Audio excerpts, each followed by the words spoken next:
when I read that, I was really inspired by the notion of an awareness-based collective action, collective thing that's happening. You'll see some of you have read it, so you know what I'm talking about, and you are as excited about it as I am.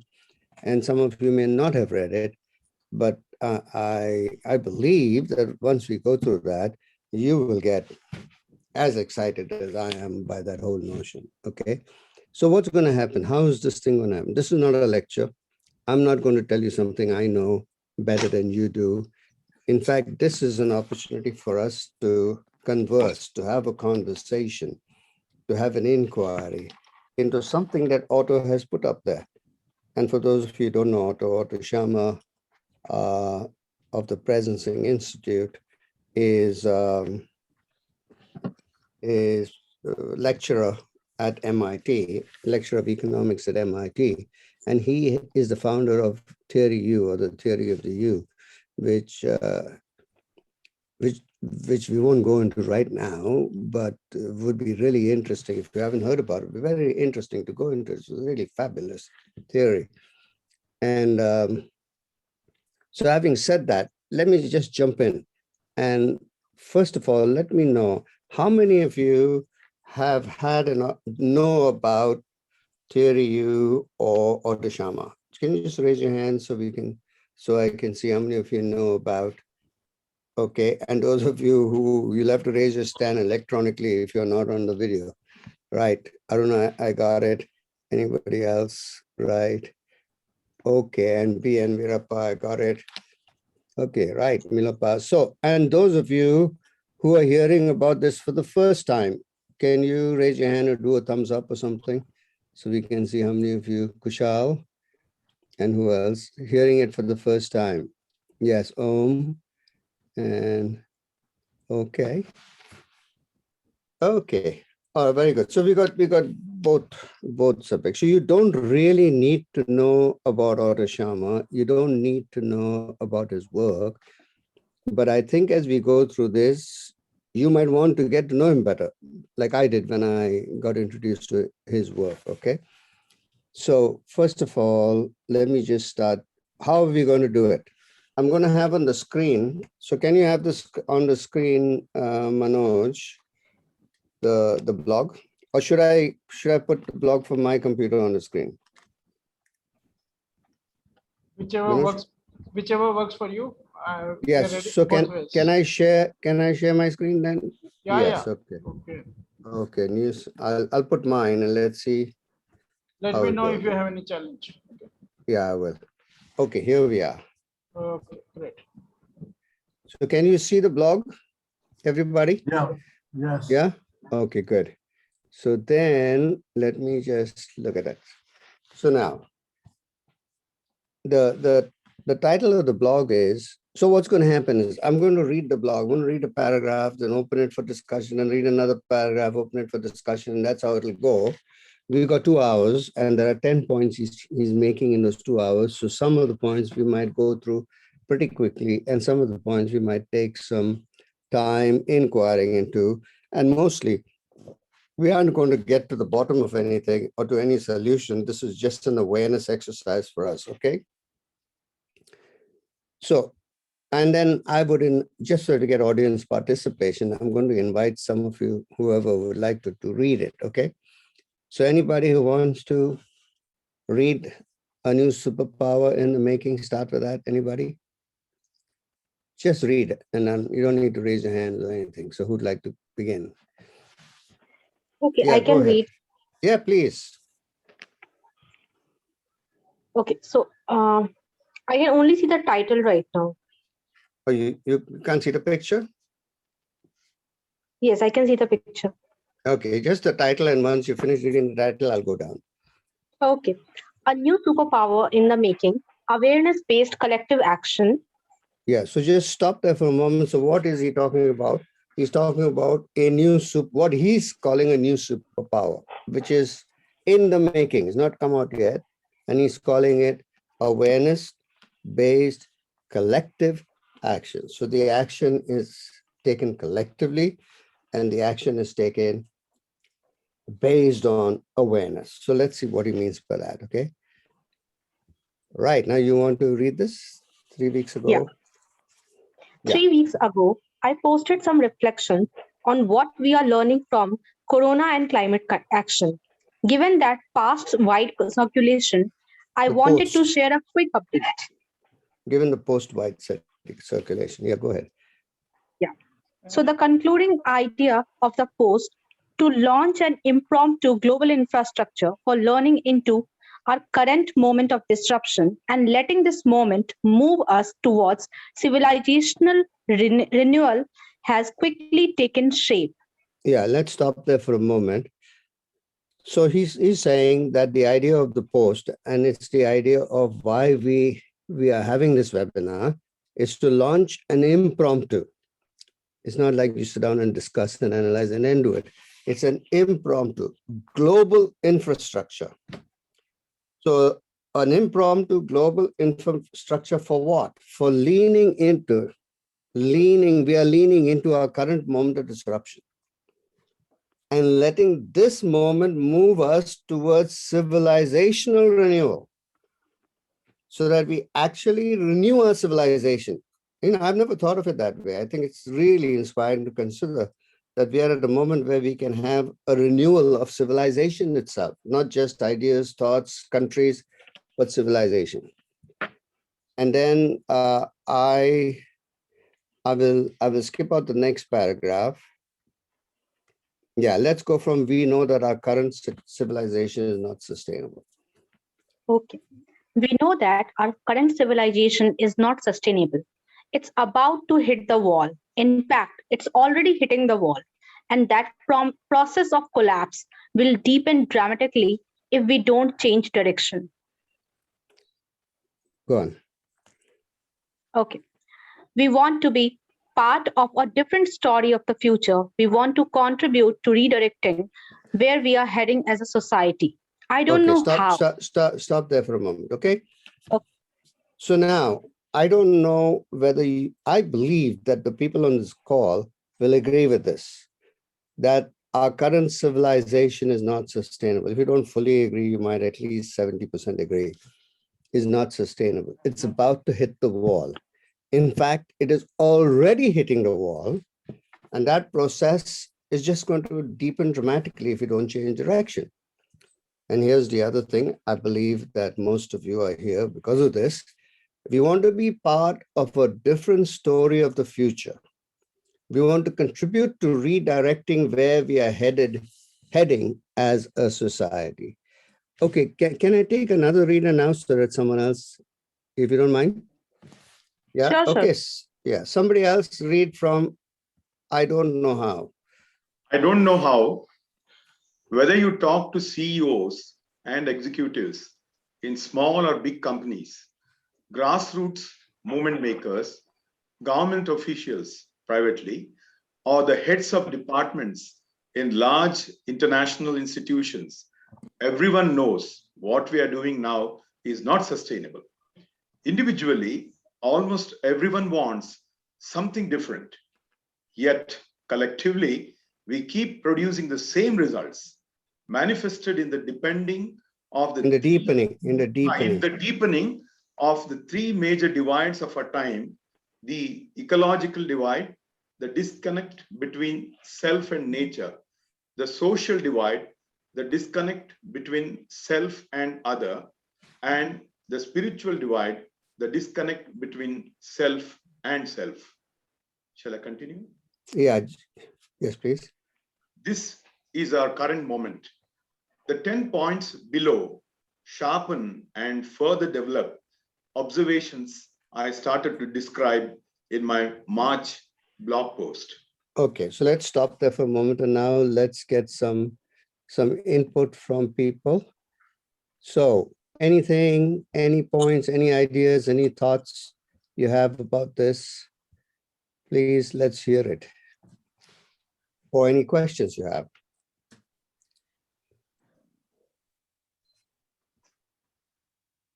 Or you don't agree with something. I'm just going to stop the sharing for a bit so I can see everybody else, okay? Yeah. this is the time to participate. This whole thing will be a participative event. So if you don't say anything, it'll just be a lecture. Okay? All from Berlin. Sorry? I just wanted to remark that this is where the little seasoning of 2020 in comparison with today is, for me, becomes visible, because I have a feeling that not least because of the pandemic situation, and also as this result of a standstill for almost everyone in the world, we see those things that Otto said, those divides much clearer. And I think there's almost not a common understanding yet, but certainly all in different parts understand that there's no one nation, no one superpower, no one region in the world that can solve the problem on their own. So I would say, compare it to 2020, where Otto wrote this. I agree, all these divides still exist, but I think there's awareness is much more heightened at this point in time, that there must be a collective action. So in a way, I love this article from 2020.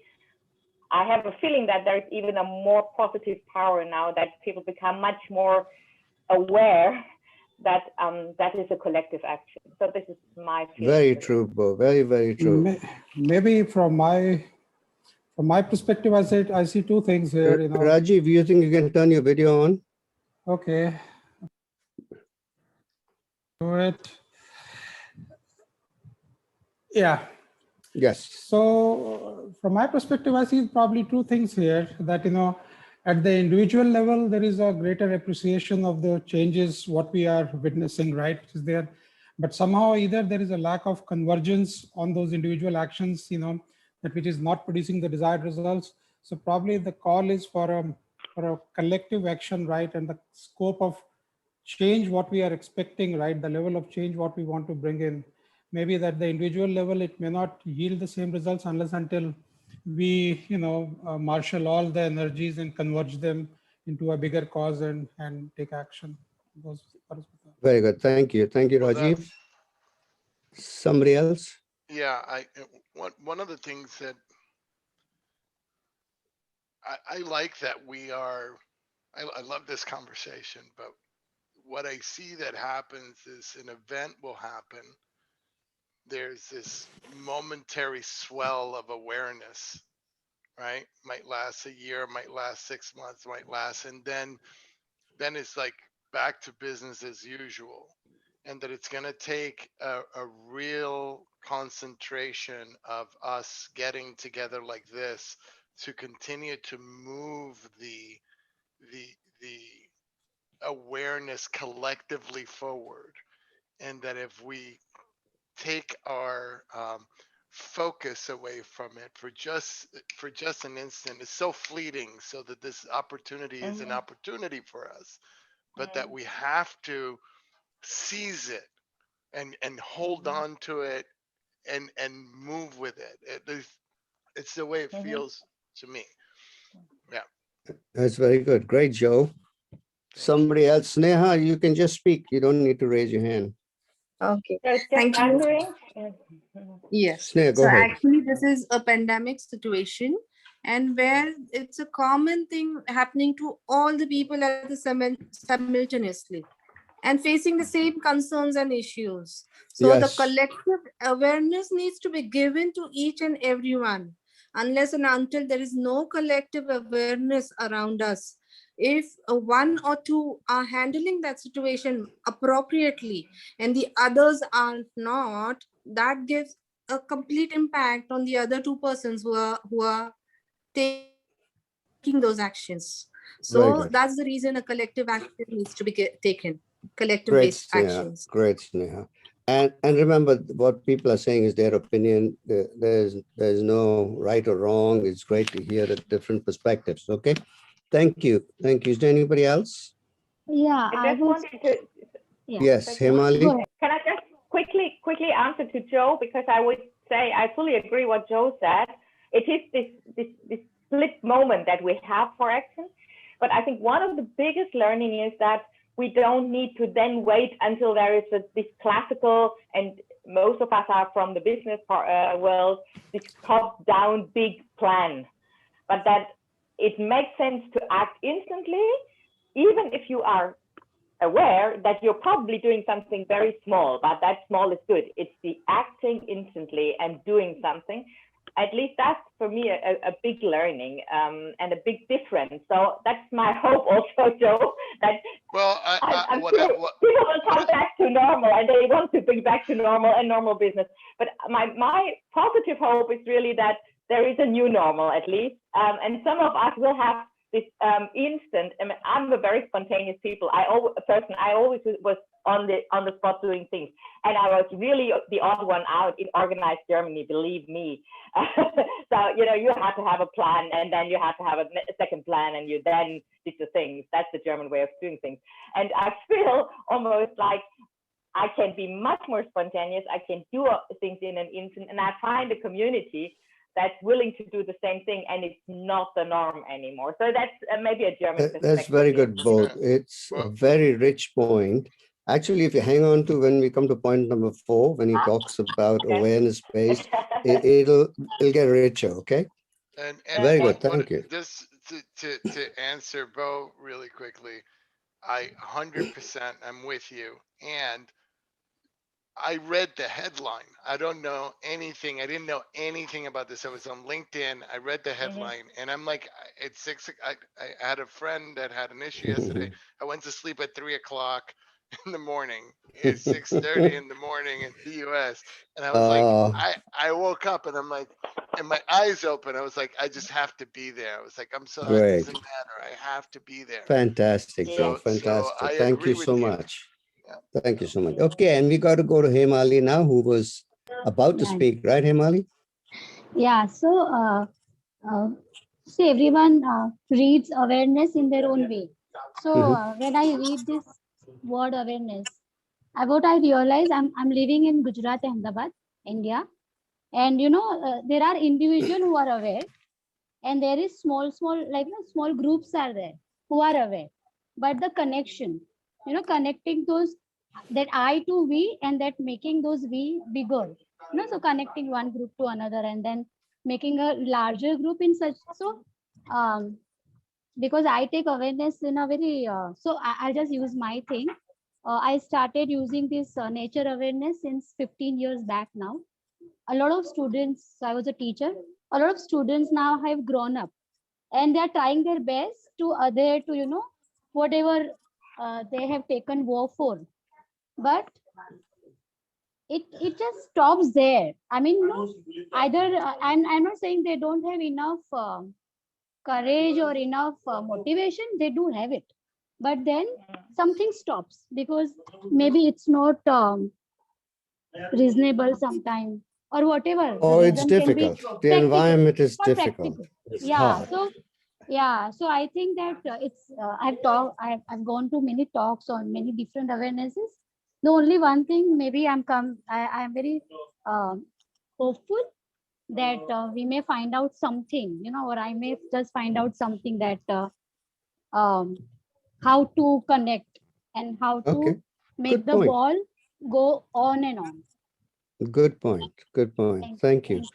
All right. Now, in the interest of time, because I've got only 2 hours and I got 10 points to cover, and we haven't even covered the first point. Okay. So let's let me share the screen again. And right. But they're very good points. So then, so the point number 1 says, everything we knew wasn't sustainable. Everything that we knew is collapsing now. And he talks about his colleague who summarizes what she sees going on. Like it's an almost universal observation applicable to so many systems and sectors. And then he talks about the blue skies over Beijing. This was in March of last year. The blue skies as well as cleaner rivers across other hotbeds of industrial production. And I like this. He says, it's almost as if Mother Nature has sent us to our rooms to think about what we are doing to her, to each other, and to ourselves. We've been given a timeout as a species. what key learnings can we take from this collective moment, right? This moment of pause, this moment of lockdown, this moment of not being able to frantically go around and do things. What learnings can we take from this moment? So point number two, which he makes is, as systems collapse, people rise.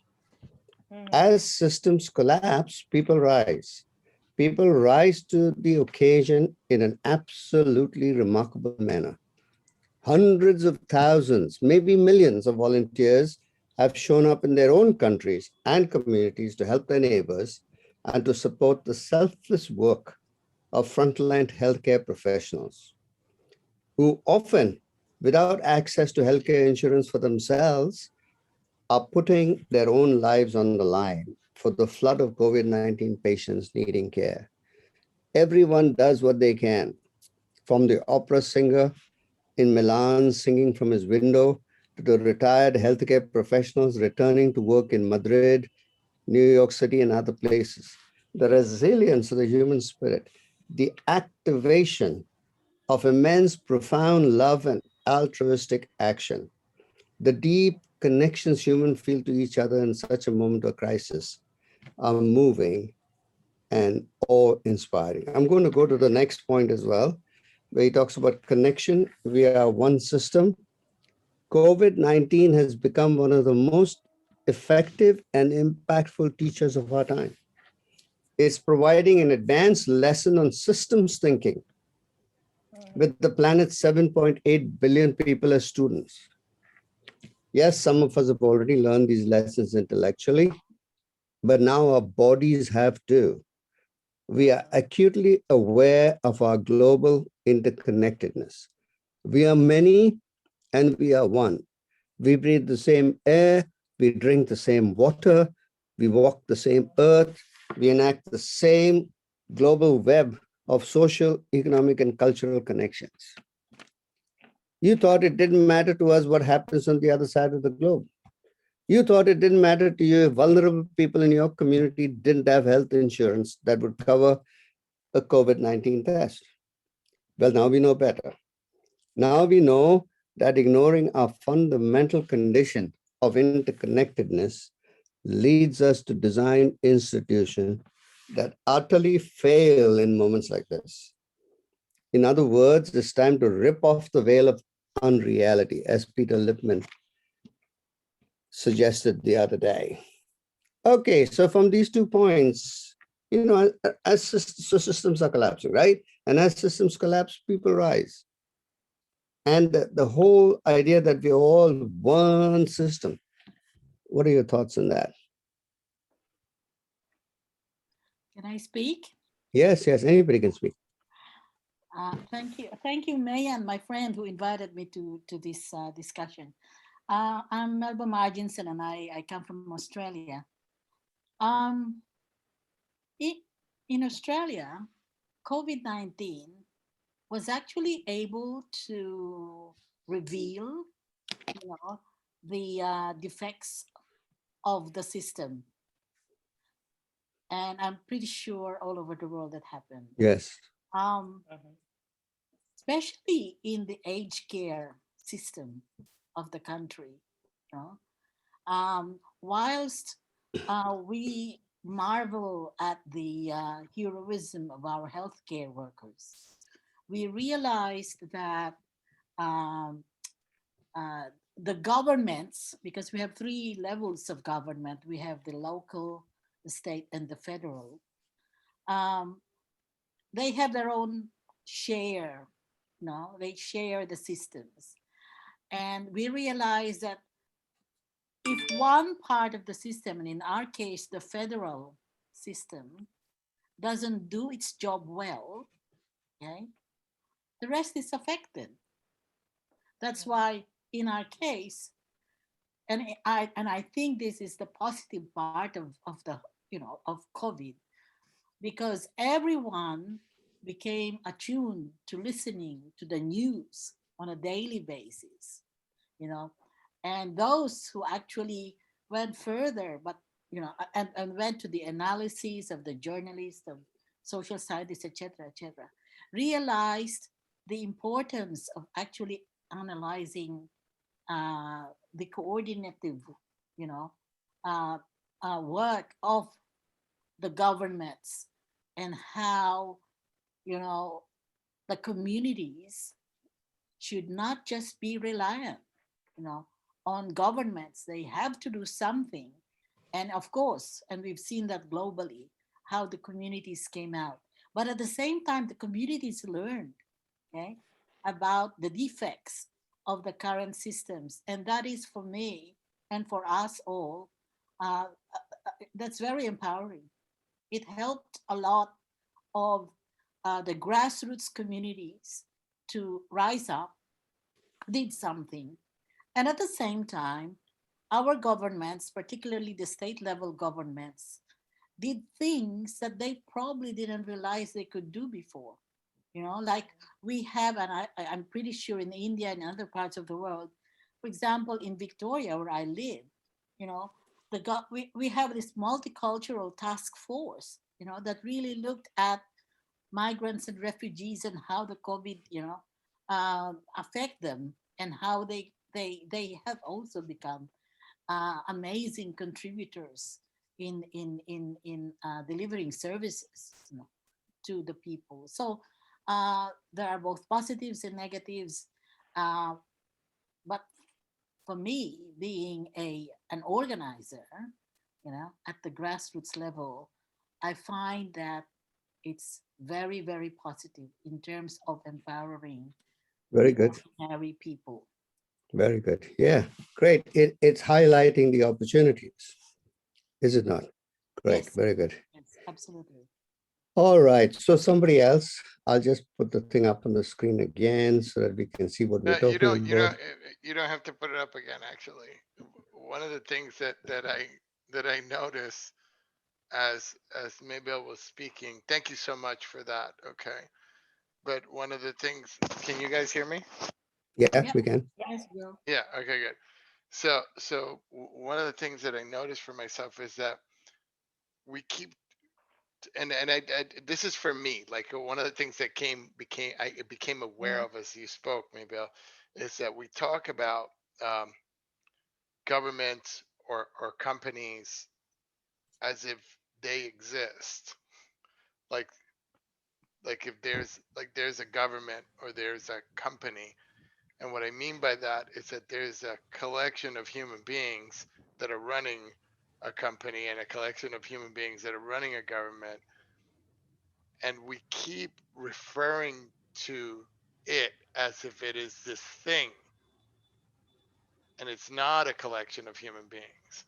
And I think that one of the things that I'm becoming more and more aware of, and one of the things that we saw here in the US, is that a lot of people that started to get aware of that started running for office, started saying, hey, I have to throw my hat. Like one of the things that I saw rise, which I'm very interested in and I'm writing about, is leadership, right? And so that there's this opportunity for leadership, but to bring awareness to government, to bring awareness to organizations, and so that we have an opportunity right now. Yes, we got sent to our rooms, right? Mother Nature said, go to your room, and now it's an opportunity for us to reflect and come out and bring with us awareness and leadership in this next round as we exit our room. So that I just wanted to thank you,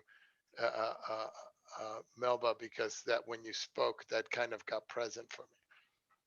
Very So good. can I add to this?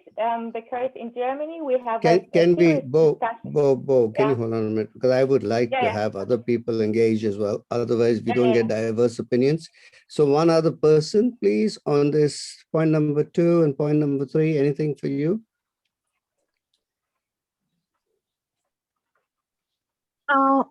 May I? Yes. Yeah, please.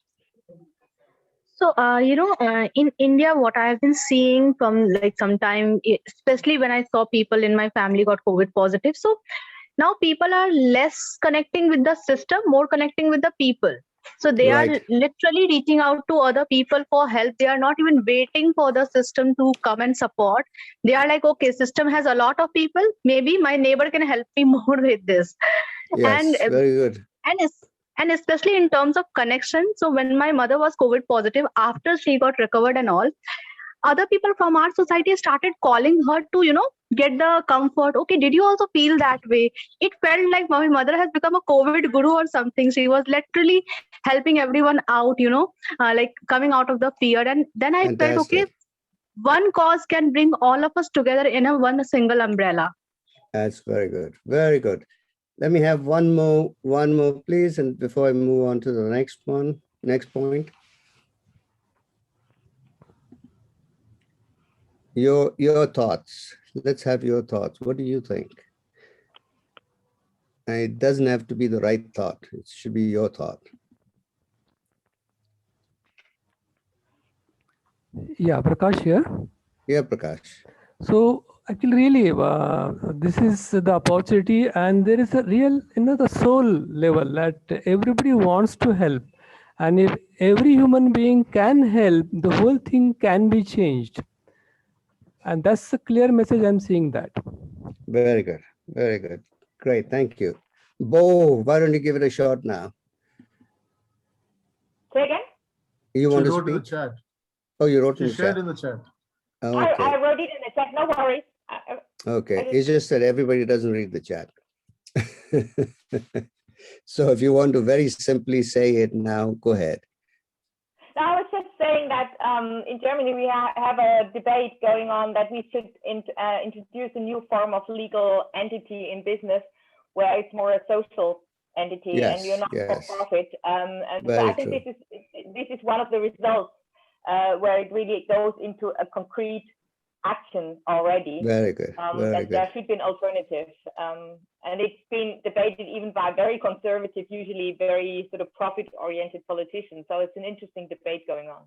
Very good. Very good. Okay. Thank you very much, Bo. And then I want to move on to number 4. And is there anybody who wants to read point number 4?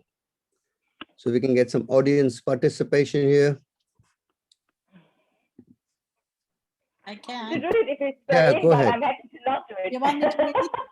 If somebody Okay. else was here. Okay, Go ahead. number 4. A new Number 4. superpower, awareness-based collective action, or ABC.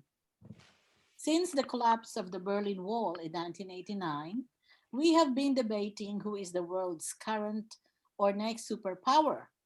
Who will shape the 21st century? The United States? China? Both? Some other entity? If we want to see the next superpower in the making, you may have to widen your view and look more deeply. Over the past 3 weeks, we have almost miraculously transformed our collective behavior on a planetary scale. The amount of disinfecting, hand washing, and social distancing at home and in public spaces is mind boggling. Over the span of 3 weeks, almost all of the world's population was able to focus on one single issue. The collective focus of attention has started to dissolve many of the obstacles that usually stand in the way of profound change. Within days and weeks, we, as species, effectively changed our collective behavior. We mobilized massive resources to fight the spread of the virus, and we are forming unprecedented new patterns of collaboration across institutions and communities. In short, energy follows attention. First, we apply our collective attention onto the challenge at hand. Then, we develop interventions that successfully transform our collective behavior, which in turn bends the curve.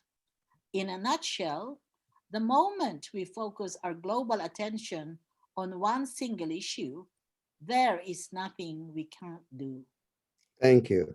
Now, before we read the rest, let's really have some thoughts on these 2 paragraphs. And let's have some new people now. Share your thoughts.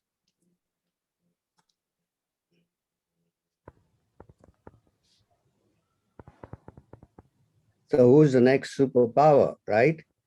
And what's he saying? He's saying that ordinary human beings are the next superpower. If they what? Let's think about it. If they what? Over the past 3 weeks, we have almost miraculously transformed our collective behavior on a planetary scale. The amount of disinfecting, hand washing, and social distancing at home and in public spaces is mind-boggling. Over the span of this was last year, he wrote this article, almost all the world's population was able to focus on one single issue. That collective focus of attention has started to dissolve many of the obstacles that usually stand in the way of profound change. Within days and weeks, we as a species effectively changed our collective behavior. We mobilized massive resources to fight the spread of the virus, and we are forming unprecedented new patterns of collaboration across institutions and communities. In short, energy follows attention. First, we apply our collective attention onto the challenge at hand. Then we develop interventions that successfully transform our collective behavior, which in turn bends the curve. In a nutshell, the moment we focus our global attention on a single issue, there is nothing we can't do. So anybody, anything to say about that? Freddie, this is Kalindi. Yes, Kalindi. The first thought that comes to my mind is this was possible because there was an issue of survival to the species. Right.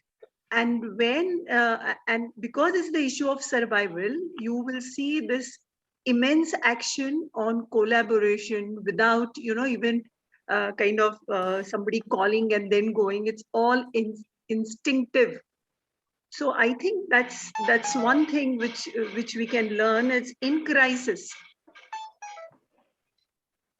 Yeah, in crisis, we will do anything, right?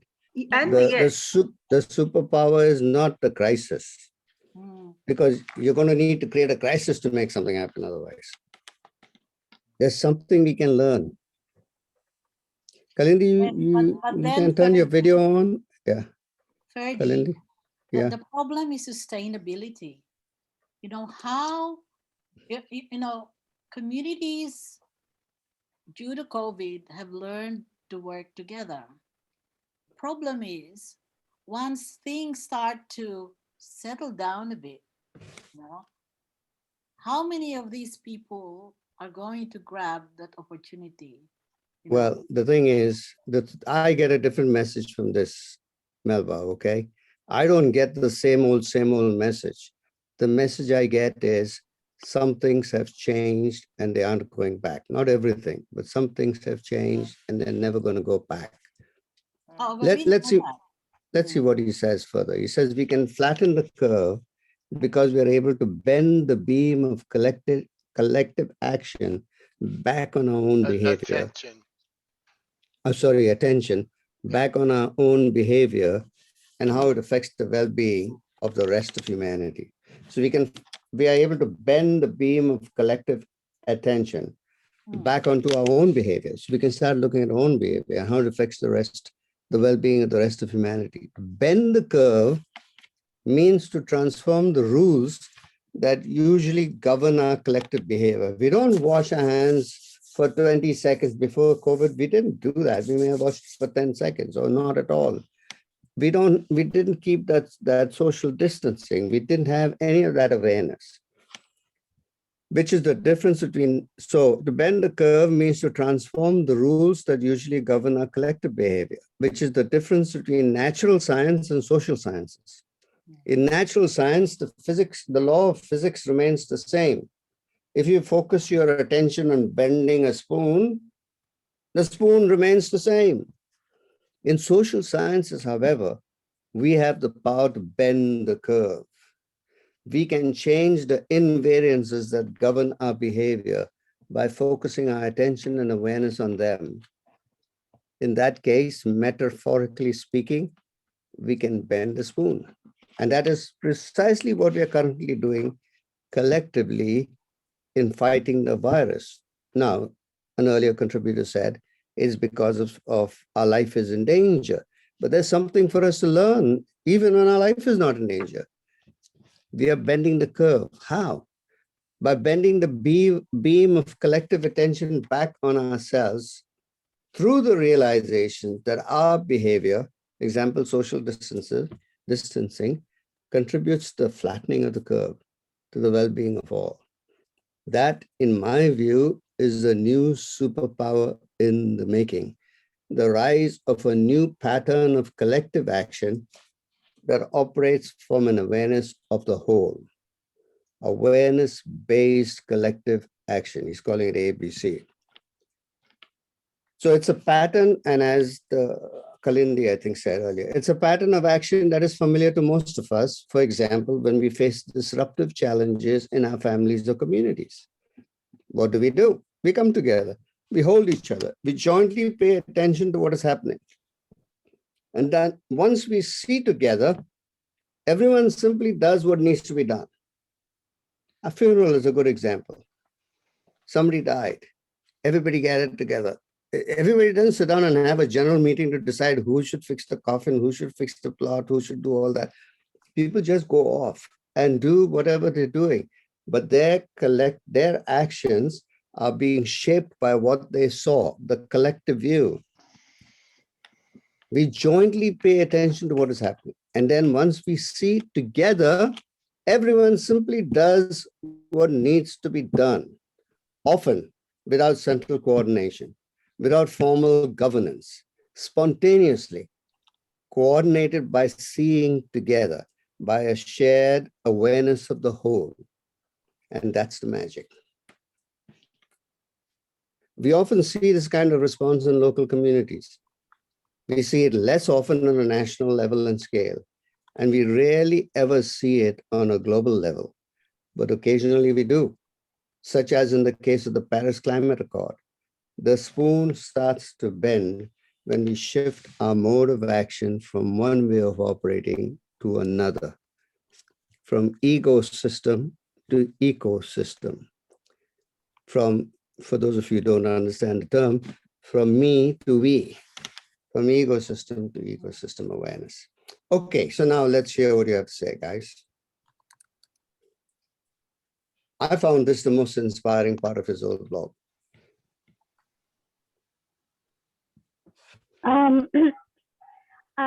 Ferdy, this is Yes. Weng. Yes, Weng. This part of what resonates to me from this part of the talk is just really, I feel like I need to step back and be reminded of what's important to my life, and realizing that my action impacts other people around me. That if I don't do the necessary, social distancing, everything, it will impact people close to me because my mom is vulnerable. So as I realized that, it also had me realize that, I am part of the whole. Like whatever is happening, I cry for a friend who passed away and I haven't even talked to him for a year ago. It's just there's this sense of connection. There's this sense of I can grieve for other people impacted by the pandemic. And as a contribution, I just do what I need to do and help if I can help in whatever capacity I can. So yeah, that's what I got from here. Great, Weng, thank you. Somebody else? I have a little contrary view on this, right? It is there. Yeah, and Rajiv, put your video on, Rajiv. So it's good to be able to interact, seeing somebody. I conceptually agree with what is being said, and probably the You've gone off video again. Sorry. Yeah. Conceptually, I agree with that, probably from the awareness perspective, till we have the awareness, right, and that mobilizes us and propels us to have a collective action. But, probably this pandemic also looks like an outlier to some extent, right? Awareness leads to collective action only if there is a common cause or a common interest or a common or if the impact is uniform and severe to everybody who's being made aware of that thing, right? If the Or a impact, common view. common view, Or right? a common view, right? Yeah. But the point is, if the impact and the severity is not uniform, right? You can create awareness, like in the case of climate change. We have created too much awareness among that, but we don't see the same level of action, collective action from all the concerned countries or individuals, right? Because it is not impacting each one to the same level and with the same urgency. So I think it is also dependent upon the nature of issue what we are talking about and what results we can expect even if we create a collective awareness, right? See, Rajiv, what I like about this whole thing, okay, is not the analysis of it. We can analyze and paralyze ourselves for centuries. But if we look at the COVID, it's the first universal, worldwide, global thing that has impacted us. And we've had global responses to it. And some of the responses, people didn't have any money, right? There was no magic money tree in the US. They found a magic money tree. There was no money. Always there's no money in India. They have found the money. So there have been solutions and things that have happened that when we see those things happen, we can't go back and say that that's not possible. That happened right here during COVID. So I would suggest, Rajiv, at least this is what I do. I'm looking at, okay, right now what's happening, rather than trying to see all those little places where that doesn't happen. If the issue is not global, if the issue is not global, but if the issue is not an eco issue, it's not an issue, if we don't see the issue as an issue of everybody, then we'll do what you're saying. That will happen. That's inevitable. The shift is in us being able to shift from seeing ourselves as me or I to seeing ourselves as we. And when we all see the we, then the action becomes coordinated. No, I agree, and I'm not debating on that at all, right? I'm just saying is that it is just the nature of the issue, right, which has caused that widespread coordination and widespread involvement. Because I don't agree. I don't agree that is the nature of the issue. I think it's the nature of the response. You want to put the cause out there, you can. I think the cause is in human beings, in how we as human beings have responded, not in that issue forces us to respond that way. It's a valid view, but I think it's a powerless view. It doesn't have any power. Ferdy, what do you think of what happened in the Philippines? Are you familiar with the community pantry? Yeah, I am. So how do you the same way somebody individually decided, let me work on this pantry, let me do something about it. But when people looked all around, they saw that we can do that too. We can do that too. And then it becomes a collective. It's the awareness. You need to have awareness. But the awareness is an awareness of the collective, an awareness of the whole. When we have an awareness of the whole, other than just me, it makes a huge difference. I don't see anything with the pantry stuff that doesn't fit with this. Yeah, it does, isn't it? Yeah, absolutely. It's quite revolutionary in a way. It is revolutionary. And the idea that can happen, and the idea that people can take as much as they want, and people can give as much as they want, and nobody's doing an accounting and seeing how much it cost, which is how we do everything. We see how much it cost, how much time will we take. Here, the cost has not been an issue to anybody or anything. Yeah. That is transformation. In Australia, the phenomenal thing that happened is, and I must say, and a lot of Indians were involved. Suddenly, there were so many. I mean, the Sikh community. Yeah. They're just so used to being that charitable and generous. Because of COVID, there are so many BuzzFeed type of, community action led by the Sikh community and a lot of Indians, I must say, really, I can't believe it. And then of course the other communities followed, particularly, the small emerging communities. They started setting up their own BuzzFeed, feeding people, international students, those who lost jobs, and government, started to then raise money as well from their coffers and delivering funds to these organizations, such that there are now hundreds and hundreds of those organizations delivering emergency relief, to the communities. So yeah, it caught on as we're talking about collective action. Yeah, and it's see, the collective action doesn't mean everybody does the same action. The collective action is based on a collective view.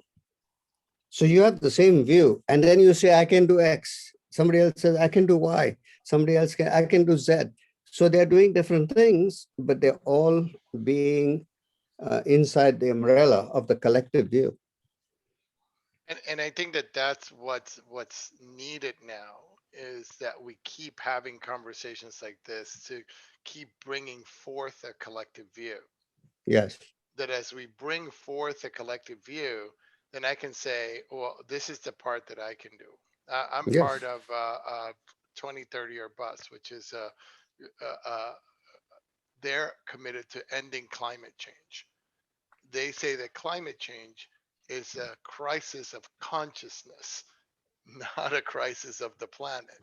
That if we as individuals act, then we can make a difference as individuals. And what can I do? And sometimes the things that I can do are technological, but the things that I know that I can do is I can stop using plastic. I can stop doing this. I can stop. So it's how do we keep bringing this conversation forward? And this is the key, Ferdy.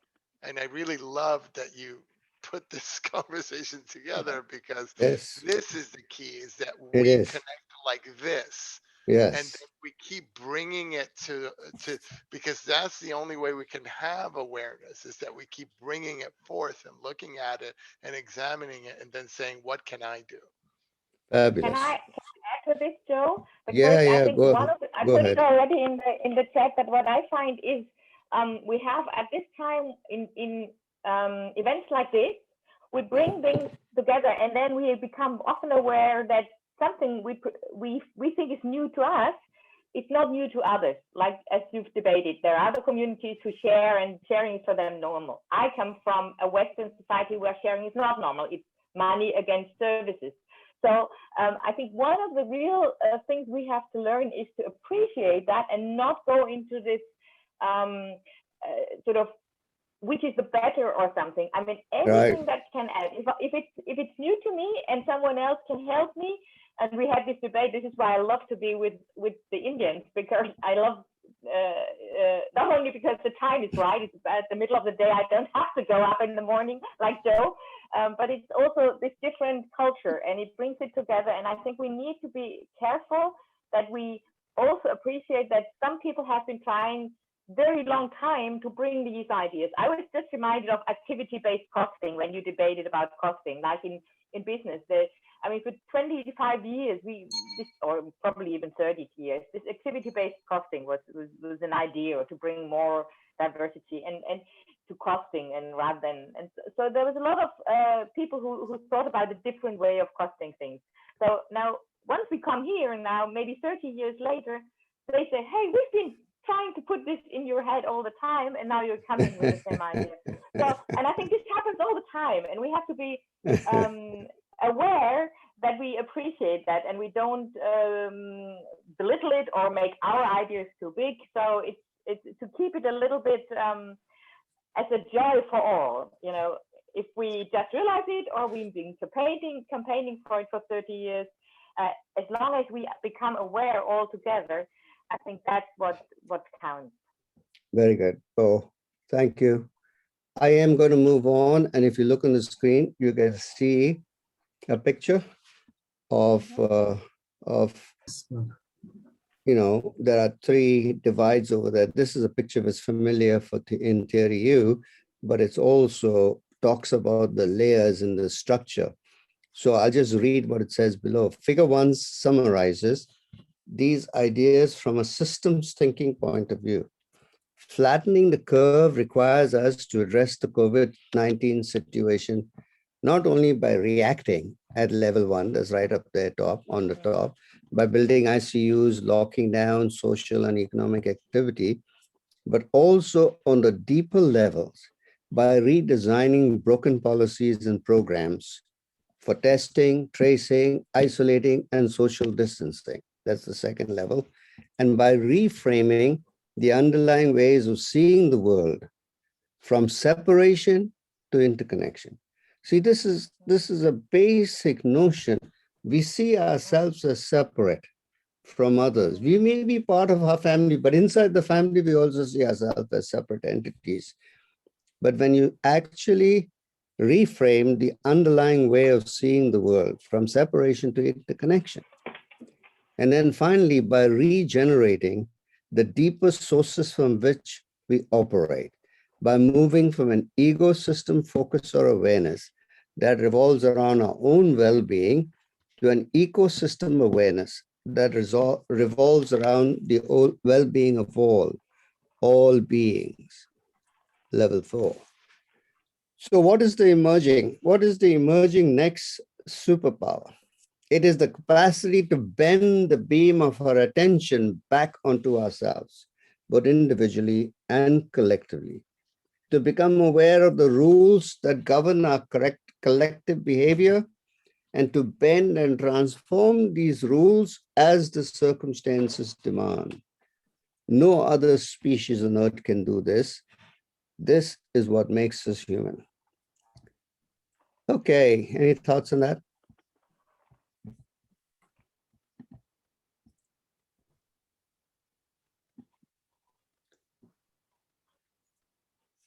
We'd love to hear from you. You don't have to say anything for the sake of saying it, but we really would love to hear from you.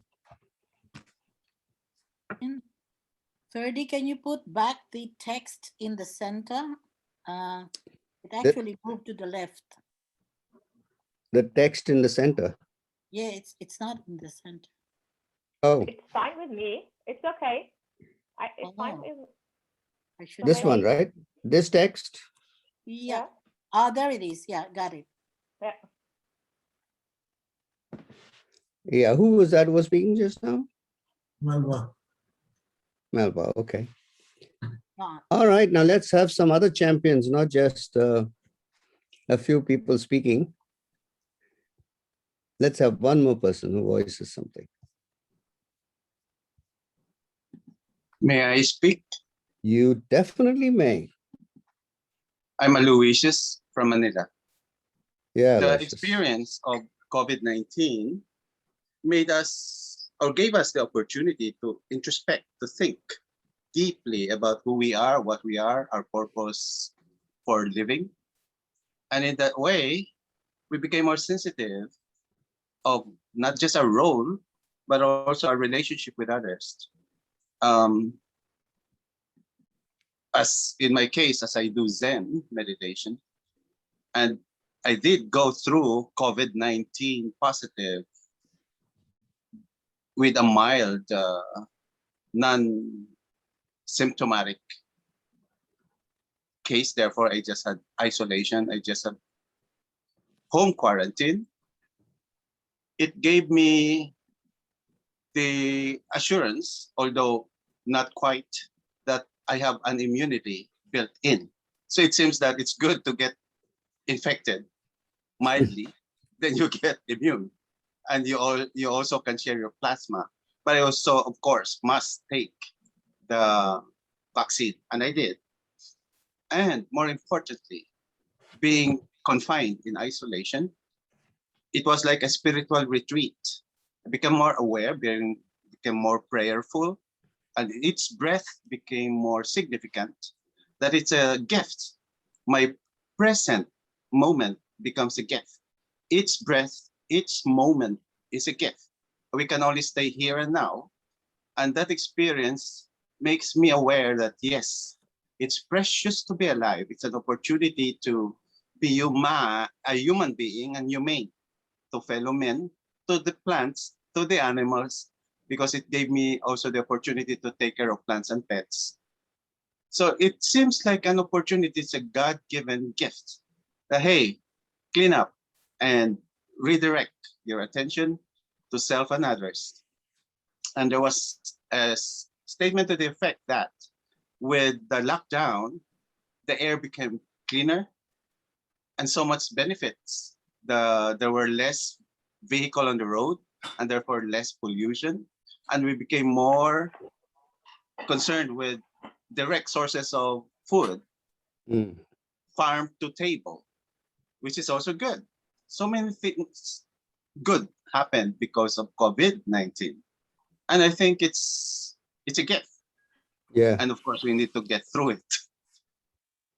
Thank you so much. That's very good. Thank you. Very good. So, anybody else? One person before I move on to complaining about things. Ferdy, Yes. yeah, I just wanted to say, while you were reading Otto Scharmer's, what Otto was saying, I realized that the organization I work with actually practices this. They came up with a whole idea to address the pandemic by doing some kind of medical support. Mm-hmm. Okay, and this is a small government agency. And they don't have the resources, but the idea was there. And the idea was nobody's attending to them, let's work with them. What was so interesting for me was to see that they saw the idea, they didn't realize what it would take, and they felt that they had literally jumped over the cliff when they went to implement the idea. And as they jumped, that's the only time that they really had a chance to plan. And they were all, what I'm driving at is when there is a whole collective idea that moves an organization. Yes. Okay, that's where I'm coming from. It's amazing. Literally, it's like a miracle where you see people moving from one department to another, really helping out, being able to get volunteers, thinking of new ways to be able to make sure that the people that they serve are served. Yeah. And then being able to take a stand and say, nobody will die on my watch, kind of thing. You know, as I share it, I'm moved. Moving, yeah. I work with them, it's really very moving. And Very many good. of this is done from the home. It's not, you have a skeletal force, but you also have a workforce working from home. And people don't know each other, but they come and help. It's, I guess for me, what I'd like to, I think that's what's running through my head is, how do we bring this collective, this awareness of collective-based action? I'm looking at the action because I feel that's what we're missing in many respects. We talk, but we don't take action. But when you see action, acting instantly, even if you make a mistake, you can correct it. Yeah. Because you're clear about where you want to go and why you're doing it, and you're not doing it Fantastic. for yourself. So Fantastic. I just wanted to share that it is happening, but I wish we could bring it to a higher level. You know what I mean? To more people, when I say to expand it, is what I'm saying. You know, what I want to say here is, Denj, that I really think this is a civilizational transformation moment. This is a moment for the civilization, the human civilization to transform. And it will transform. I can smell it in the air. Yeah. You know, when Otto talks about emerging future, this is the emerging future. And yeah, we can go in the past and say it happened in the past and we went back to the same old. Maybe we won't. Maybe we won't. And because I can actually sense that there is something happening that will be permanent and that will keep expanding. Anyway, sorry guys. Thank you, Dench, very much. I am, somebody wanted to say something? Yeah, Freddy, I'll Freddy, Yeah, go yeah, ahead. please. can I say something? Freddy, Yes, this is please. Kalindi. Yes, Kalindi, go ahead. yes. Two thoughts emerged in my mind. Kalindi, you think you can turn your video on? Okay, I can do that. Thank you. That's great. Yes, yes. Oh, So two things that Kalindi? come to my mind. One is that ecocentric collective action can kill egocentric initiatives. That's something which got into my head. Is And that positive or negative according to you? positive. Okay, very good. Egocentric, Because you used the word kill, egocentric so I got negative. worried. Egocentric negative can be killed Right. with ecocentric collective. Absolutely. And the second thought comes to my mind is, if this would not have happened, meaning thereby, if collective action to fight COVID, collective awareness to fight COVID would not have happened, what else was the possibility? Yeah, one clear thing is death, extinction. Maybe faster than the climate extinction guys were thinking. But anyway, let's not go there, Kalindi. Good thought. Thank you very Yeah. much. Okay. Yeah. Yeah. Yes, So we really, it's about continuing to keep our awareness on this conversation. It's really what I saw and see as you all speak, as everything is we need to keep bringing our awareness to what can I do as part of this, and what is the action that I'm going to take, like Kalindi said, from an ecocentric point of view. yeah, very good. Okay, I'm going to go on to some more awareness now. Point number 5, systemic failures, big government, big market, big data. The systems mapped in figure 1 can also help us to understand the type of systemic failure that the coronavirus crisis has highlighted for us. What happens when your response to a situation as an individual is purely reactive? That's what Kalindi was talking about. You panic buy in order to stockpile your personal reserves, thereby disrupting the supply chain and depriving your neighbors of necessities. But that's the individual level. But what is happening at an institutional level? Two things. We see a massive amount of unnecessary suffering that disproportionately affects those who are the most vulnerable. And we see a massive institutional failure connected to these issues, particularly the failure of the 3 institutions that are usually celebrated for their successes: big government, big business, big data, stroke big tech. Big government. Even though many pundits are claiming that the corona crisis proves that big centralized government is the key to success, I, and that is Otto Scharmer, at least in part disagree. Cases in point, look at Russia, at India, or at China during the first 2 months, and at the US federal government over the past 3 months. This was last year. You see a landscape of massive institutional failure, a picture of politicians at the center of centralized government structures who are by and large out of touch. But what about South Korea, Singapore, Hong Kong, Taiwan, and Germany? And what about US state governors whose response has been honest, timely, and proactive? Yes, these are excellent examples of competent governance, but none of these countries or states have a super centralized government. They have either an agile, proactive national government in a smaller country, or a decentralized, devolved government in the case of the individual German and US states. So a centralized government structure can be of critical help in a pandemic if, and only if, there is competent leadership at the core. But if you have a Trump-style administration, a centralized government becomes your major weakness. Conversely, the German case demonstrates that if you build coherent alliances of semi-public research institutes, states, hospitals, and citizens, these interdependent ecosystems of regional health players can work together surprisingly well. So yes, agile and effective government is crucial. But that does not mean that most centralization is always better. Then let's look at big business. When you double click on why a powerful country like the United States can't respond effectively to a pandemic like this one root issue quickly becomes obvious: competition. The basic idea of competition is to fight it out in the marketplace. States compete with each other for protective gear and ventilators. Add to that the complicated bureaucracy of the Centers for Disease Control, CDC, which prevented states from developing their own test.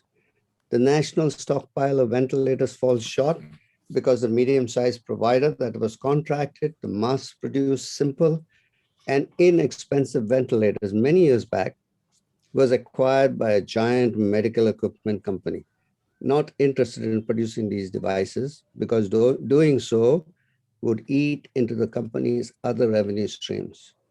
The root issue here is that health and healthcare are not commodities. They are not just another market. This begs the question, should health and healthcare, or core parts of it, be organized by a different type of enterprise?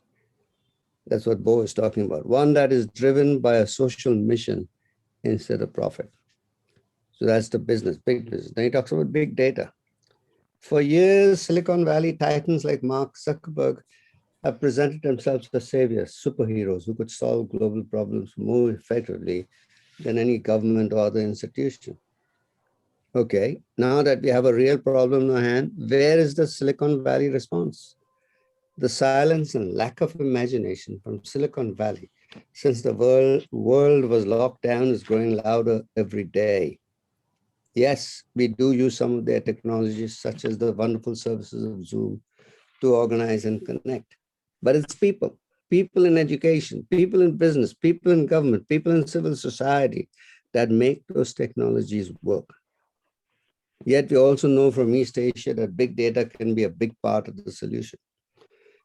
That knowledge leads to an obvious question. How can we make big data serve all of us, the well-being of every community, local and global? That would mean democratizing the ownership and use of data. The failure of big government, big business, and big tech is connected to the same underlying issue. When they operated with a mindset of disconnect and ecosystem awareness, competition and empire building, rather than a mindset of interconnectivity and ecosystem awareness, then you end up with a government that takes 6 weeks to respond to a pandemic rather than 3 days. You end up with a medical equipment provider that puts profits ahead of public health.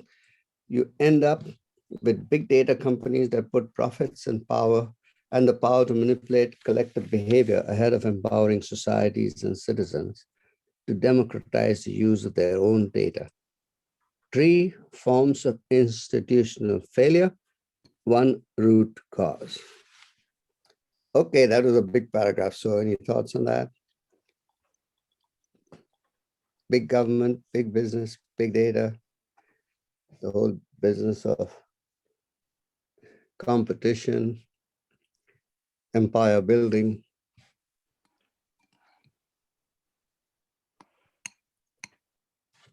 Yeah. Can I?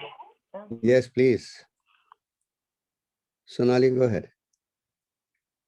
Okay, so in terms of India's, I feel, it was the ego which has, failed the system, because of which system could not even show the real data most of the time, So sometime, and especially in terms of companies also, when big companies needed to actually take quicker actions to, start the work from home situation, they said, no, everything is going all right. Our city is safer. We can continue that way.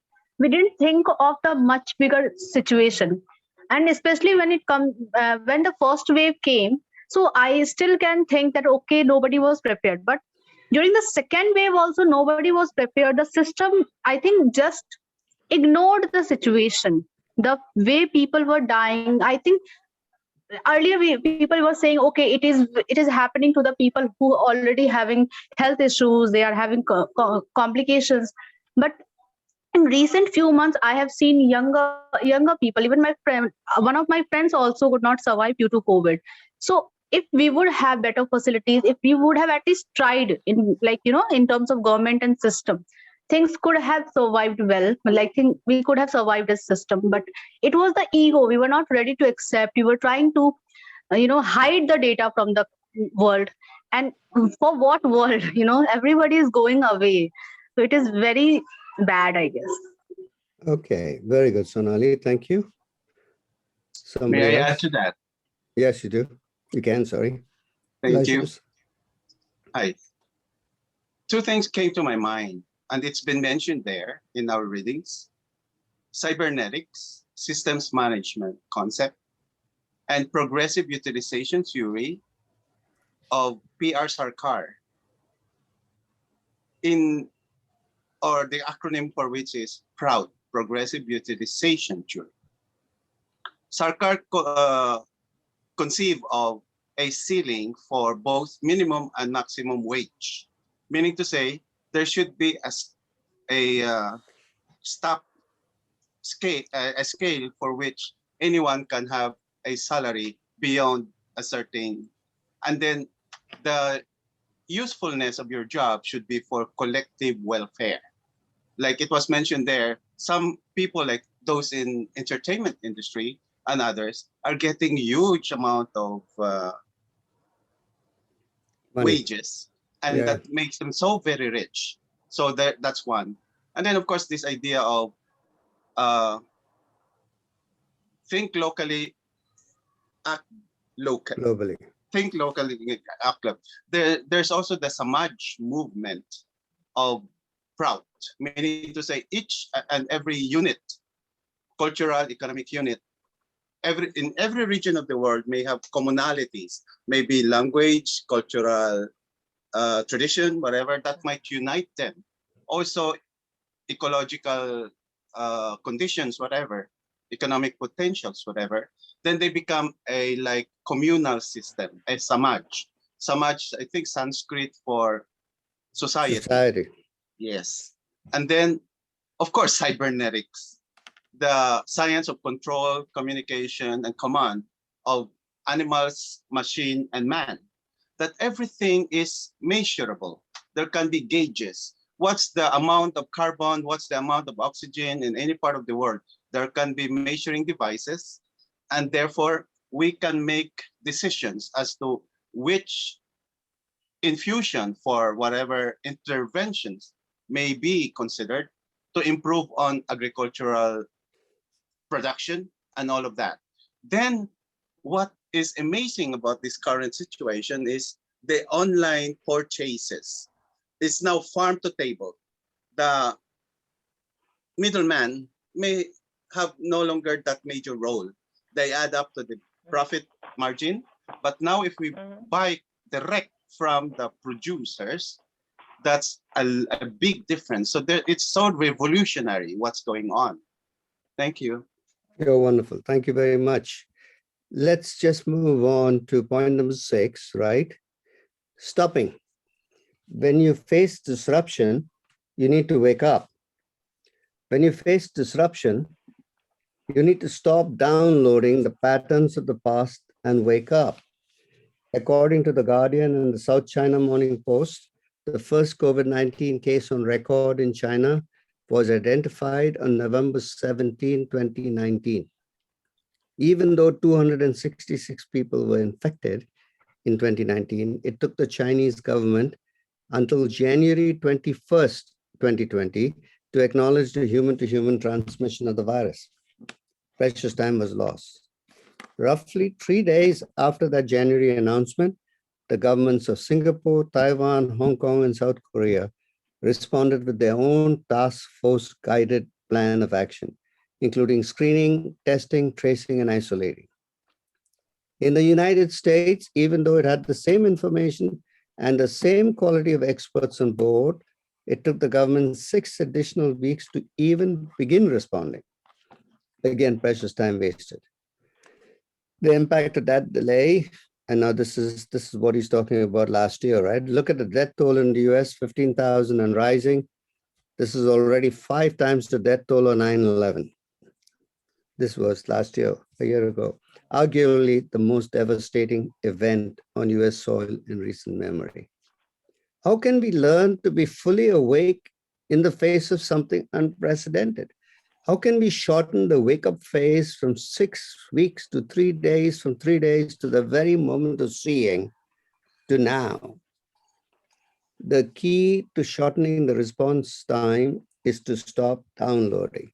That is to stop reacting with habitual patterns of thought. That's the first part of waking up. I think it's a little bit of what Sonali said earlier.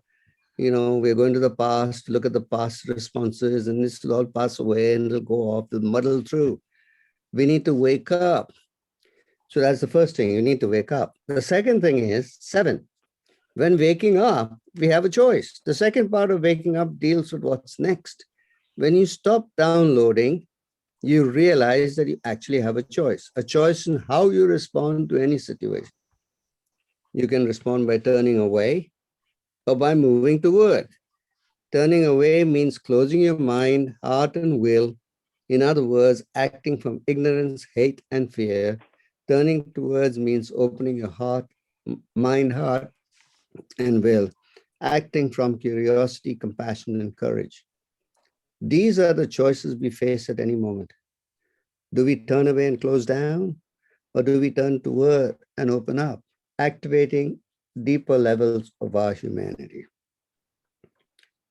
Figure 2, this figure, maps out the dynamic of each response.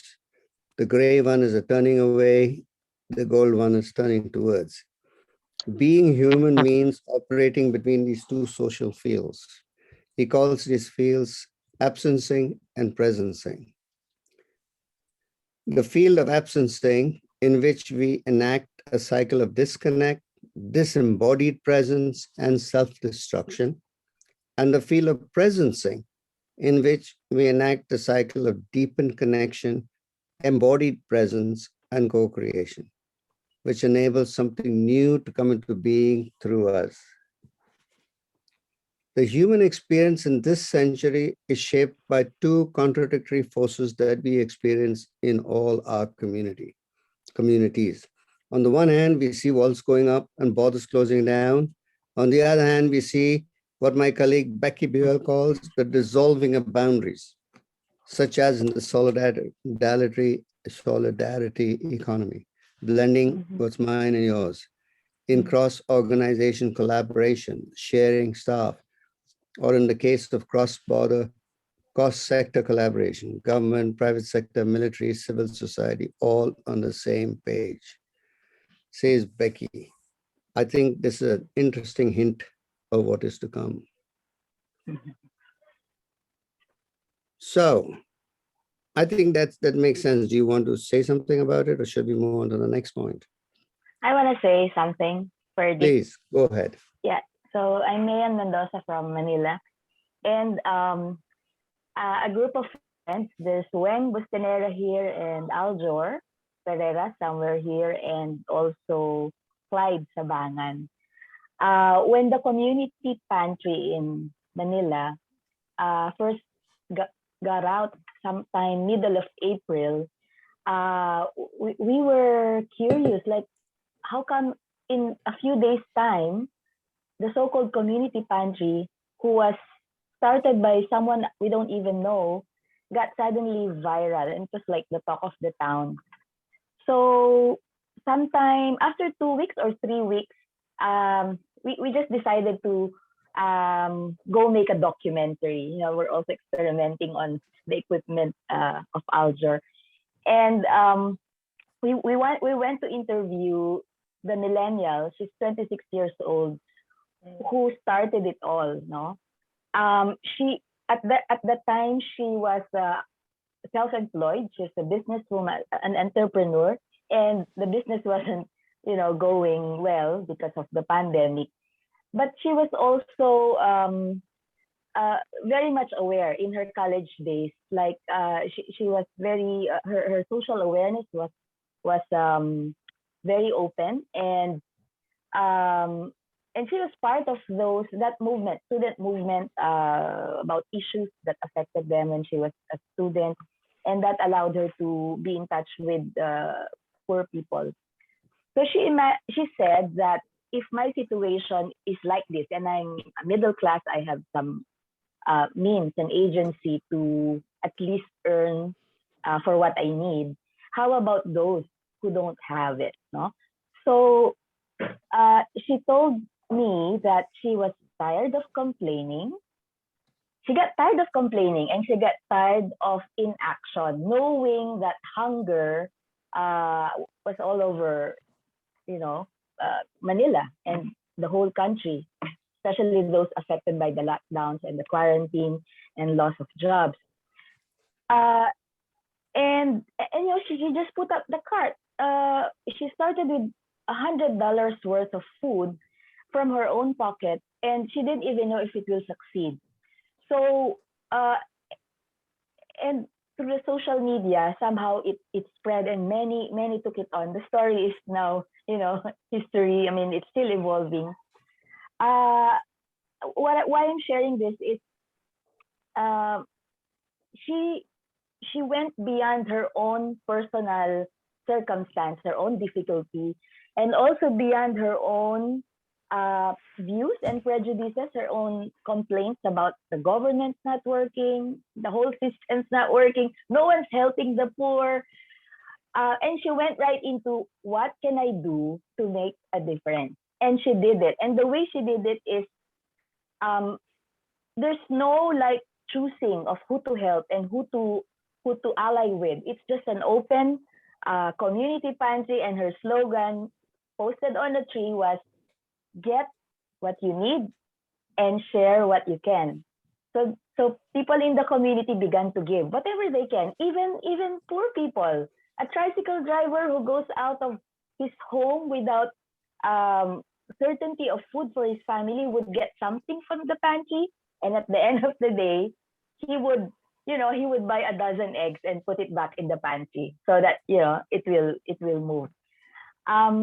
And long story short, right now I spoke with them again, and they are now at the level of looking at solidarity economy, like sustaining it and getting more prototypes moving. And they're now consulting with the dean of one of the universities in the University of the Philippines for them to be guided on how else to make it sustainable.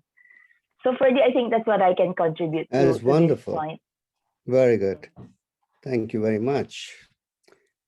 So if I look at point 8, right? Point 8 is about now what, right? This is what we saw. So reimagining our civilization, new innovation infrastructures, one of which is what you were talking about, man. Summing up, the first step in confronting any disruption is to stop downloading and wake up. The second step is to realize that we have a choice. We can close down or we can open up. And the third is to embody and activate such a choice, both individually and collectively. Very well said, man, right there. So figure 2 maps out the individual dimensions of the 2 social fields, the 2 U's that you looked at a little while ago. There's a lot of evidence of both these fields in society today, and we can see many examples of both these cycles in the response to the pandemic. But which one dominates the headlines and public conversation? Which one dominates our social media feeds? It tends to be the cycle of absencing, the cycle of self-destruction, particularly over the past few years.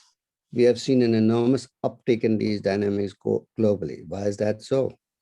I believe 2 factors play into this: the influence of dark money in politics, money from special interest groups such as big banking, big tech, big oil, big pharma, and big agriculture, and the toxic influence of social media like Facebook. Although it's an important means of communication for many of us, Facebook and other social media operate according to a business model that maximizes advertising revenues, which in turn requires maximizing user engagement, which is best accomplished through algorithms that activate the emotions of hate, anger, and fear on part of its users. while these companies have created fortunes for owners like Mr. Zuckerberg, they have also caused pain in many people and undermined the foundation of our democracies. Which leads us to the obvious question: how can we nourish and strengthen the manifold seed initiatives that are part of the cycle of presence? To nourish these seeds, I believe we need to create 3 new types of societal innovation structures. He's got new learning infrastructures, new governance infrastructures, and new economics infrastructure. Let's see what he says. New learning infrastructures that can link head, heart, and hand, whole person learning. Examples include action learning and whole person learning initiatives, both in institutions of education and outside of them, such as ULab or School for Transformation that we seek to promote with the Gaia journey. New democratic infrastructures that make our governance processes more direct, more distributed, more diverse, more dialogic. Examples here include citizens' assemblies on climate action, in some cases combined with a referendum on the proposed results, as it is already beginning to happen. As it is already beginning to happen in an increasing number of countries, including France, Scotland, England, Spain, and Germany. So he's talking about new learning infrastructures. Next, new democratic infrastructures, where it's more dialogic, more people can get involved directly, and new economic infrastructures that shift the main focus of economic activity from ecosystem awareness to ecosystem awareness, from me to we. Examples here include the various acupuncture points for transforming capitalism in ways that relink the coordination and governance of human activity back, link it back with human awareness and human intention at all levels of scale. So what's so interesting about the current situation that many of these things, which seemed impossible just weeks ago, seem reasonable today and are starting to be implemented in one way or another. In the United States, the only developed country without universal healthcare insurance, recognition is building that universal healthcare is a systemic necessity. The same applies to the economy. While the idea of a universal basic income, UBI, just a couple of years ago was viewed as far-fetched and obscure. 2 weeks ago, the entire US Senate voted in favor of giving a check to almost every citizen at least once. Quite an astonishing reversal. Likewise, the suggestion of hyperlocalizing our food cycles a decade ago sounded like a far-out idea. Today, particularly over the past few weeks, we have seen a massive wave of hyperlocalizing our food cycles already underway. Another major shift we see going on is in terms of rethinking the framework of public health in terms of the planet, putting planetary health and well-being first in our framing of what a good healthcare system is trying to do. Our economy has come to a standstill. Many of us have started wondering about a few things. Why are the people we are now calling systemically relevant or essential workers are often the least well-paid? Nurses, farm workers, truck drivers, grocery store checkers, while those with jobs that either add no value or subtract value from the whole. Example, those who run the destabilizing mechanism of financialized casino capitalism go home with obscene levels of compensation. Again, how did that happen? How could we hold a public conversation on rethinking and reshaping the fundamentals of our economy? What if we applied our superpowers to not only bending the C19 curve, but also reconceiving our economic systems as entities designed to bridge the ecological and social divides that serve the well-being of all beings? What if we applied our superpowers to reconceiving our democratic systems as entities that bridge the political divide? by making the democratic conversation in our communities more direct, more diverse, more dialogic?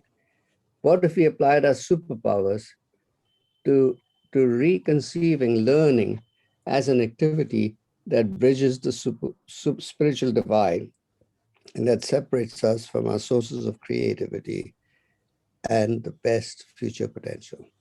So let's spend a few minutes on this. This is a long article, but whatever you got from here. He's talking about 3 new infrastructures: learning infrastructure, democratic infrastructure, economic infrastructure. So what do you hear here? Any ideas, anything striking you, any thoughts?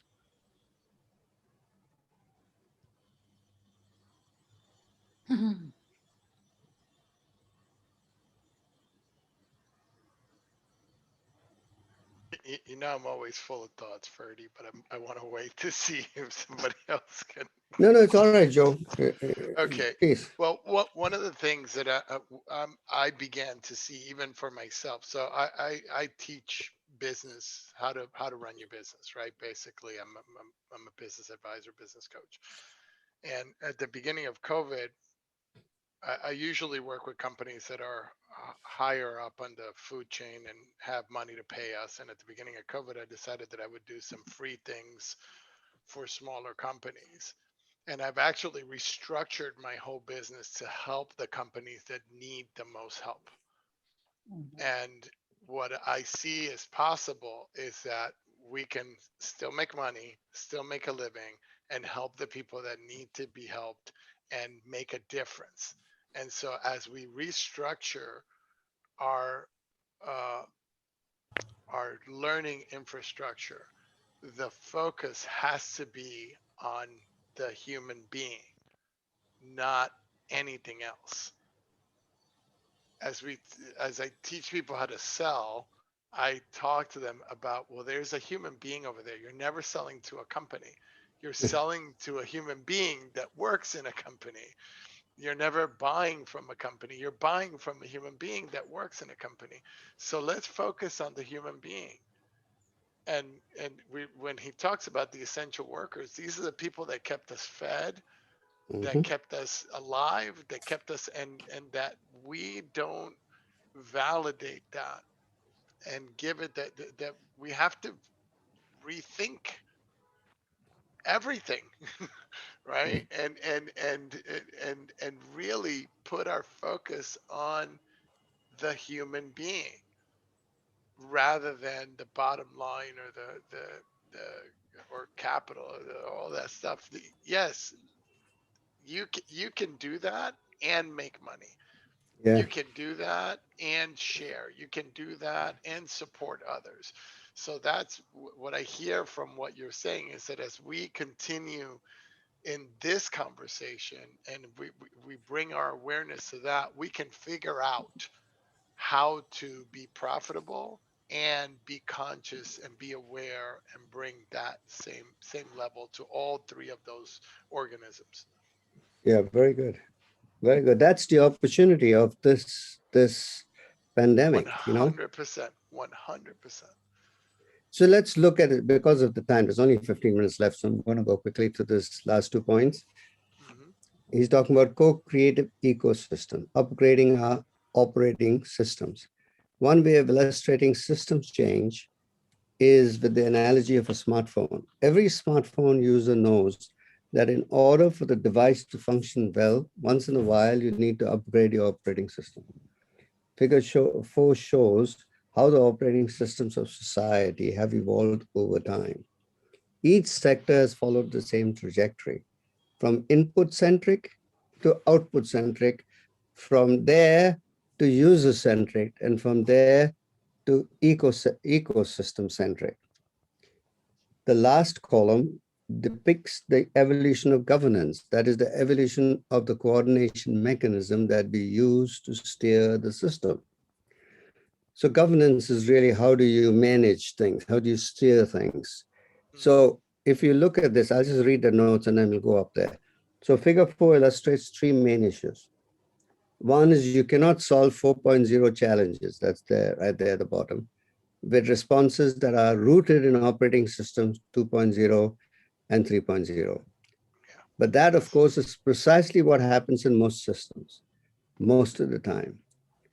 Two, if you try to move your organization into the 4.0 realm of operating, you realize you can't do it alone. You need an entire ecosystem of partners. And three, the COVID-19 situation has greatly accelerated the urgency of the 4.0 agenda. So if you look here, let me see whether he does mention this. I just want to go through this. You'll see here, 1.0 is input and authority-centric. 2.0 is output and efficiency-centric. 3.0 is outcome and user-centric. And 4.0 is co-creative and ecosystem-centric. And he's looked at learning. If you're going to do learning at 1.0, it's traditional teacher-centric. At 2.0, with all the testing and exams and bulimia, you swallow a whole lot of stuff and then puke it out, fast in, fast out. 3.0 education is learner-centric, focused on the learner. And 4.0 is activate deep learning cycle, head, heart, and hand. And there's a whole lot of people from Calorex here. I'm sure you want to go to 4.0, but also the point he made that you can't do that without having a whole ecosystem around you. When you start working on that, you'll see. Then health. In the health, the traditional doctor-centric medicine, which is a lot of Indian medicine, evidence-based medicine, all the tests and everything, so you know what's wrong with people. And then the patient-centric medicine, which is 3.0, and the 4.0 is strengthening sources of health and well-being for people and the planet. Then if you look at farm and food, there's a traditional farmer-centric 1.0. Then the industrial agriculture, which is now taking over. It's all the farmers are agitating about in Delhi. Industrial agriculture, monoculture.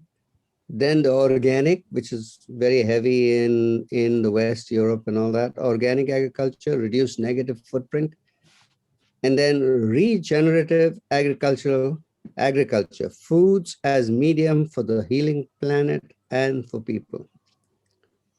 By the way, this whole file, this whole blog you can get from the web. I think Manoj has sent it to you, the link.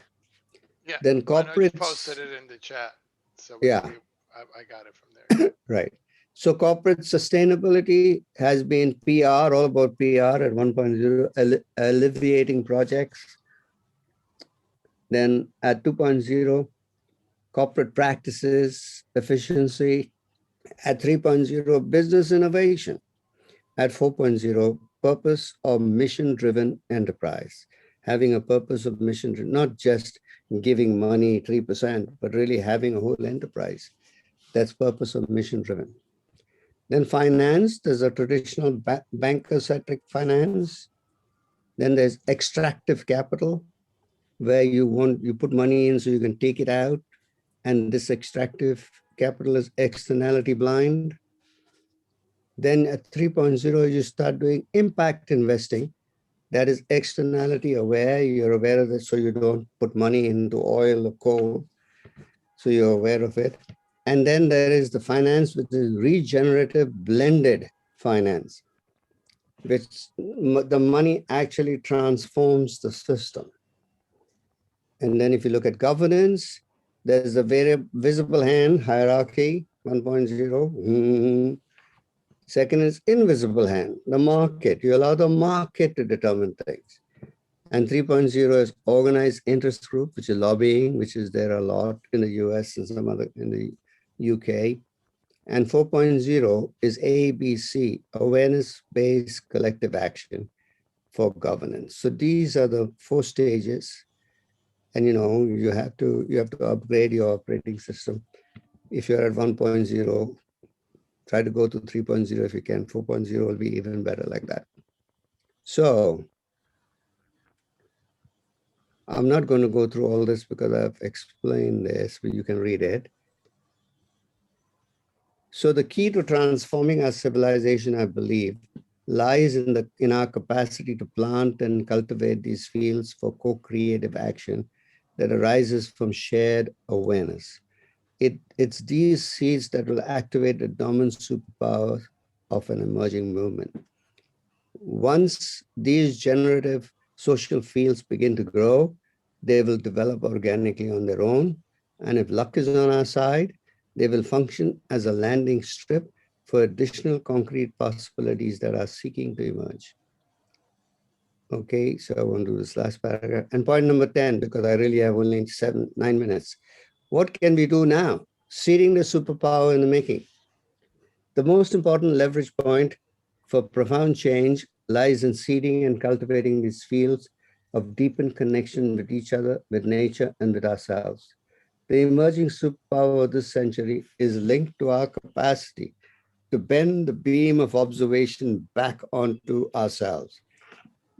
This shift of our attention allows us to see ourselves through each other's eyes and to keep our gaze focused on our behavior as a collective and to become aware of our own blind spots in order to bend the curve, to reimagine and reshape civilization, to bridge the ecological, social, and spiritual divides.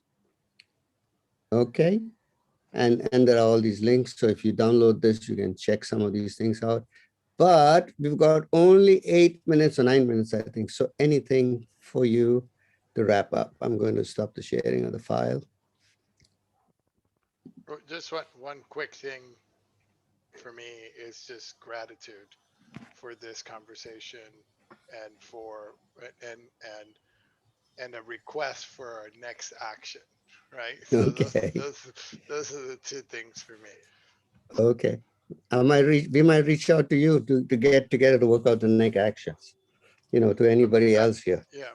Because Yeah, I'm as happy to be part of even collaborating and putting the next action together. And as he said, upgrading our operating system is going to require a whole culture, a whole lot of people. Just one person is not going to do it. But thank you, Joe. Thank you very much. Thank you. Somebody else? Somebody else? Or anybody else? So. Hello, I'm Milo. Yeah. Yes, Milo. I think after this discussion, since we come from different countries, different backgrounds, I think we can see what happened to us in the past workshops. We did this already with Nikki Perlas, and he also expounded on this theory. What happened is after the workshop, each of us basically we prototype our own initiatives already. So some of us actually even went into different careers. One of our participants is now also doing her own feeding program. So I think each of us, somebody vouched the idea of what's the next action. I think with all these inputs already, we can already think about what initiatives we can do right now. We can already prototype. That's the good thing. We can already. I see if we wait for other people to for other initiatives, I think it will take time also. I think what can we do right now in our own community, within our own group? I think that's a challenge for everybody. And also, I want to add that for the Philippines, what we discovered is the problem actually is not actually with the government politics or even the financial establishment. What the problem was cultural values. That means the educational system. It's also a part of the problem. That's why people are disconnected with each other, because the educational system is just prodding us to study and work for profit, work for the multinational. So I think that's part of the collective awareness, because most of the people here in the Philippines can't be part of the collective action if they don't also undergo a change of cultural values and education. That's all. Yeah, very good. Very good. Well said.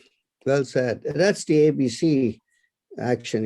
We've spent these 2 hours together. We've seen this view together. Now we can go out, as Milo says, go out and take some action, and our action will be coordinated by what we saw or what we participated and engaged with in this session. All right, somebody else who's been dying to say something and hasn't. Yes, please. Who was it? Miriam Buergo from Miriam, Manila. Miriam, go ahead, Miriam. As I was listening, I could I couldn't help but go back to the principles that we propagate and promote in gender and development. Because in gender and development, we work from the bottom up. And I think that when we do undertake like the change, the shift from ego to eco, that will the eco will of course expand the base from which we are working. So that means including all other people, and not just like we can have our own programs, but we can still be like and cater it to other people, but we can still be operating from ego because we did not consider what they really need on the ground. Very good. Very good. Thank you. Yeah. Thank you very much, Miriam. Somebody else? So we've got another 5 minutes. So thoughts or anything you want to say? It's been a real pleasure having you here and being able to have this conversation. You know, being able to see this thing together will cause something to happen, I'm sure. May I add, please? Just Sorry, one thing. yes, yes. Aloysius, go for it. Not just fellow men, all. Oh no, you're frozen. Oh. The universe doesn't want you to speak, Aloysius. And animals. Animals, okay, got it. Humans and animals, right? Let's include everyone. Thank you, Aloysius. Somebody else who was going to say something just now? Melba? Yeah. I work a lot with, I mentor many millennials here in Melbourne, Australia. And I really think this discussion that we have had would be very, very useful in terms of, really shaping the way they see things at the moment. Yes. And we're all familiar with the millennials and how, they embrace new ideas, but at the same time they also have their own culture. So yes, will your discussion points today be made available to us? Well, it's the file. You download the file. All I did was go Just through the download file. it. Yeah. Yeah, Okay. just go through the file and you pick your own points and it's awareness-based collective action. So you get aware of this thing and then you take action and it'll be coordinated with what we're doing. Yeah, I'll make sure that this will be shared. Great. It's in the chat and it's in the calendar appointment. So if you go to the calendar appointment, you can actually click on the link and it'll take you there. Okay. Rudy, if I have just one little bit. Hi, Yes, I'm Claire. Claire. I'm from the Philippines. I used to work for big government and I currently work for big tech. And I think just one call out is that one thing that we need to maybe be aware of is how it's sometimes very adversarial, the way we look at these big agents. But just to call out that there are people inside those big agents that are also looking for things like this and are actually looking for allies from the outside.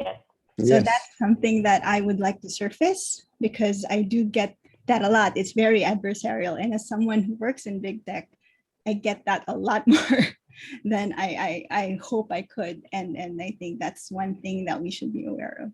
That's very good. Good point. Claire, thank you. We need to include everybody. The eco has to include those people as well. Yes. And each system makes the people behave the way the system wants to, because I have a similar point as Claire mentioned for government, particularly admin. These people are usually admin, i.e. not entrepreneurial, and that's by definition being admin. So it's not that those people don't want it, but it's the system that makes them not entrepreneurial by definition. So either the system has to open up so they can make new things, or they have to go out and maybe, as you, Claire, go to a different organization where they can be more entrepreneurial. So I like your words. It's really, we have to be very careful because we all know this. You get in a system and you start behaving like the system expects you to do. And there's nothing wrong with it. It's just what's happening because we don't want to be revolutionary each day we get up if we're in the system. But as the systems change, and that's what we want, and that's what Otto Scharmer wants us to do, we have to also be very appreciative of the people who behave the correct way in the past system. And so we have to bridge between past experience and new experience. I think that's also very important at this point. It's sometimes wonderful to be a startup, to be new, to be young, to do it differently. But a lot of people have been around for a while and they have been in different systems. So listening, I think, a little bit to their experiences is also helpful to just understand how the system works. And then maybe say, oh, that works well. So let's take it into the new system. Or, well, it worked well in the past, but it's not so good in this time or in this circumstance. So rather than say, this is all big. Bo, I'm sorry I'm interrupting. Two things. One is it's time for us to wrap up, but more especially I wanted to say this, Claire. It's really a matter of raising the awareness. Mm-hmm. These impacts are there. Whether it's good or bad or whatever, they are there. And you can be aware. You don't have to take any action. You can be aware and share the awareness with others. I must end because I'm the one facilitating this.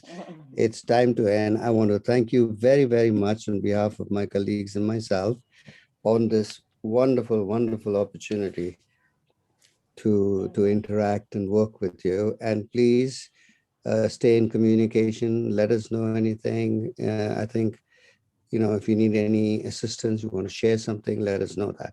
And if you want to participate, we're not trying to sell our programs. Our programs are good, but we're not planning to sell it. But if you're interested in it, you're welcome to find out more. And mostly they are Otto Scharmer's programs, Theory U, on a new pedagogical basis. We actually do interactive dialogues and work on the basis of interactive dialogues. Okay, so thank you all so much and good night. Good afternoon, good morning, whatever the time is, where you are. Good day to you, Joe.